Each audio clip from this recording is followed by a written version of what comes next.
Hello, everyone. My name is Olawumi, and if you're looking for me on social media, I blog and I do everything I do on social media mostly from my page, and the name is Christ in My Thoughts. And Christ in My Thoughts came to be a couple of years back that I started blogging about how God would just interpret events to me. And last year, some of my writings was compiled into a book. The book is what I'm holding right here, and the title is Christ in My Thoughts. So I thought to myself, with this period that we're all safe at home with the lockdown all over the world, and it's definitely possible that we're there just not sure of what to do because everything is on lockdown, and the future looks bleak. Sincerely, it does, but we are people of faith. I am a person of faith. I believe in Jesus Christ, and I believe that my end, God has seen it before my beginning, and that there is more to my life than what is going on right now. So, how do I make sure that I'm ready for post COVID? And that's what I tell myself daily, that when this is all over, what have I gained? What have I learned? What would I have to offer the world around me? But I thought to myself a couple of days back that, you know what, I actually don't wait. I don't need to wait for COVID to be over before I start making more impact. I mean, I might feel, oh yeah, I've done a few things here and there, but there is always more to do. So I came to the conclusion that while we're still on the lockdown, while we're still safe at home, I'm going to be reading from my book. And if you like a copy of it, you can check on Amazon when everything is settled and grab yourself a copy. And it's also available on Kindle. So today I'm going to read the second write-up. It's on page 3 of my book. And I titled this one, God Watches Over Me. And I'm just going to paraphrase kind of briefly what this write-up is about. So, as a mother of 3 children, I can't say that I've seen it all. But definitely when it comes to children sleeping in weird positions on their bed overnight, I've seen quite a few of that with my kids and with other kids that have come over, been in my care. And as a mom, there's always that thing within you that you walk in and you see the child's head is hanging on one side of the bed and the leg is on the pillows, and something, you want to correct them, you want to fix them, but there are days you don't even remember to check on them. And finally, for me, I know it got to a stage that I just grew out of it, and I would just be like, yeah, well, God is watching over you. If you like, put your leg on, the head of the bed, and your head at the foot of the bed, you're fine. And I've actually also seen kids fall out of bed, and sometimes they will continue sleeping right there on the floor. And sometimes you don't even see them until the morning, and they're fine. That tells me that someone's watching over them. And I know that that is God. His angels catch, he catches them when they fall, that they don't even hurt themselves. And I remember that experience, and that's what I wrote about in page 3, that it hit me finally that, you know what, that is actually exactly how God watches over us. That's how God watches over us. He catches us before we fall. He says He will not allow us to dash our foot against a stone. His angels will be there to bear us up. So this period that we are all in all over the world, I want to encourage you that God is watching over you. He won't let you fall.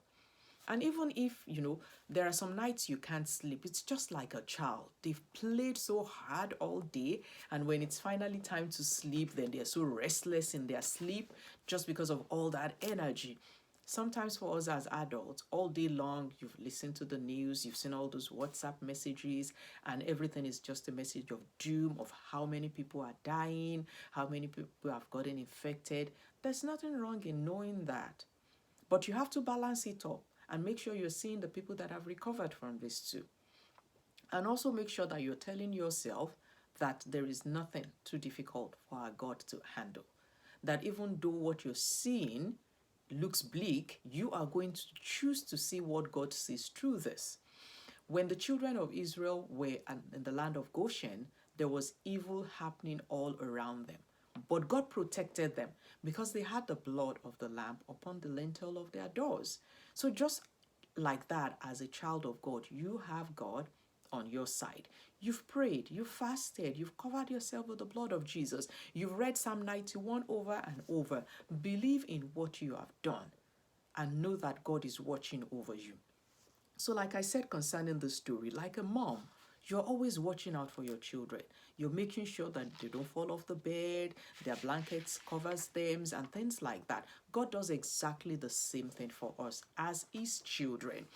And he's such a merciful God. His grace keeps us safe. Even when we are afraid, his grace comes in, his peace comes in. And just like a child that is restless in their sleep, sometimes all the bad news that we've heard during the day will keep us awake at night. But be like a child. Because when a child gets scared while they're sleeping, what they do most of the time is run to their parents' room or run to someone that can hold them, comfort them, tell them that everything is going to be okay. So if you're at that period right now that you're feeling like things are just falling apart, this is the month of April and you're feeling, by now I should have accomplished this, I should have done this, and none of those things have happened because of the lockdown, learn to run back to Jesus. Learn to run to your parents' room. Learn to run back to God. He is a good father. Learn to run to him.